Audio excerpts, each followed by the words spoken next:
دیگه نمیشه بگوی اصفهان نصف جهان. اصفهان را کویر میبینم، خشک چون گرم سیر میبینم.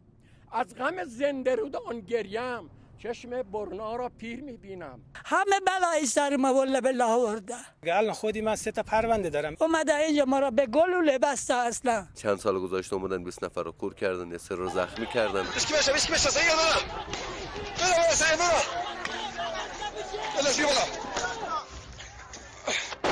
که نه عراقی بودیم، نه آمریکایی بودیم، نه اسرائیلی بودیم.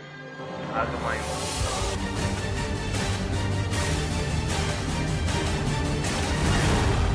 آیا میخوام بدونم حق من این بوده است که یکی از ارگانهای ویژه با چوب بتون بزنن تو سر من؟ حق مردم مستضعف اینطور میدن؟ هر که حق امام حسین برای حق رفت، برای حق شهید شد. آیا میخوام بدونم حق اینه؟ حق کتک است. یه زن همه میتونن بزنن. ما نه ضد انقلابیم، نه کارد سیاست داریم، نوکری دولتیم، نوکری رهبریم، نوکری انقلاب نظامیم. چرا همچی به سر ما بردن؟ مگه ما چه سابقه داریم برای شورشی؟ نه با این حرفا چیه ضد انقلاب گذاشت؟ ما اصلا انقلاب با کردیم. ما خانواده شهدا، ما اومدیم رفتیم جنگ کردیم. چشم حالا بالا بشینیم پوزش بدیم. ما 23,000 شهید تو اصفهان دادیم. من همسر شهید هستم. خودمون پدر شهیدم. من فرزند شهید هستم. 4 سالم من بوده که پدرم از دست دادم. میگم من با خفتقالی بافی بچه‌م دانشجو معلم کردم. رفت اولین شهید رفت شهید شد. از خانواده ما 7 نفر، یکیشون هم اصلا شد تا خونه چه من ندیدم. خارسی با بطرم نم دق کردن به قولا موندم منم تنها پسری داشتم. برای مملکت رفت گشته شد. اینطور من رفتم. اینم دستم.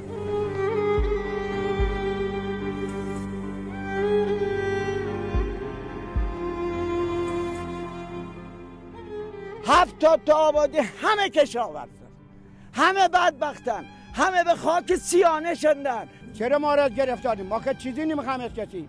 ما یه حقابه داریم بهمون برگردونن زندگی ما تعیین شه بریم. دروغ نگون به این مردم. رودخونه را نخوش کن گناهش بندازین گردن خدا بارون فرستاده واسه این مرد. بابا خمس میداد، زکات میداد، به همه مردم ها میدارید. الان گوشنه یه نون شبه 100 تن گندم تحویل دولت دادن، 50 تا حالا خودم شدم واجب الزکات.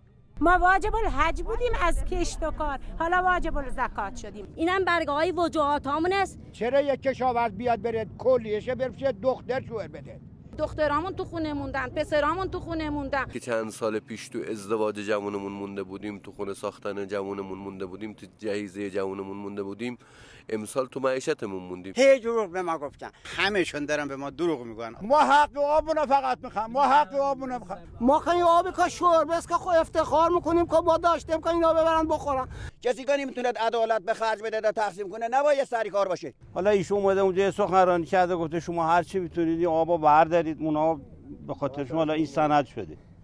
به اندازه‌ای که کل استان و زمین‌های حاصلخیز استان به آب برای کشاورزی نیاز دارند، از منابع آب استان در اولویت اول به همین استان اختصاص پیدا بکند. مرد حسابی هر کاری کارشناسی میخواد، برنامه‌ریزی میخواد، همونجوری که میشه که با اجرا که برم میگم تو اینو جلوشو ببن. و من خودم رو مدیر امور آب استان چهارمحال بختیاری میدانم. هیچ مشکلی با انقلاب نداریم. اما با بی‌عدالتی‌ها سازمان، رئیس جمهور، نمیدونم وزیر، هر کی گفت آب مال شما هاست، حق شما هاست، اول شما بعد جاهای دیگر. میگه ما وکالتی داشت که آب ما رو فروخت.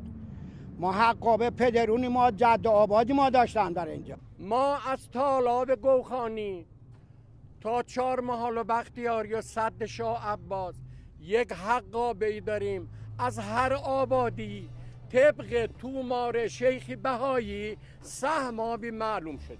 این آب مهریه ایناست، قواله عروساشون است. آقا ما سالمون از مسئولین اینه کدوم دانایی، کارشناسی، عالقی، بالغی، فهیمی تو دنیا زمینی که به طور ثقلی یعنی آب با خودش بدون مصرف انرژی میرفته تو مزرعه ها و آبیاری میکرده، بخوش کنن، به کویر تبدیل کنن. 200,000 هکتار زمین مساعد کشاورزی و بعد بیان آب ببرن تو ارتفاعات 3 تا 4 تا ایستگاه پمپاژ بزنن. آبی که سهام نداشته رفته کوه درخت کاشته 200-300 سرمایه داره. چرا؟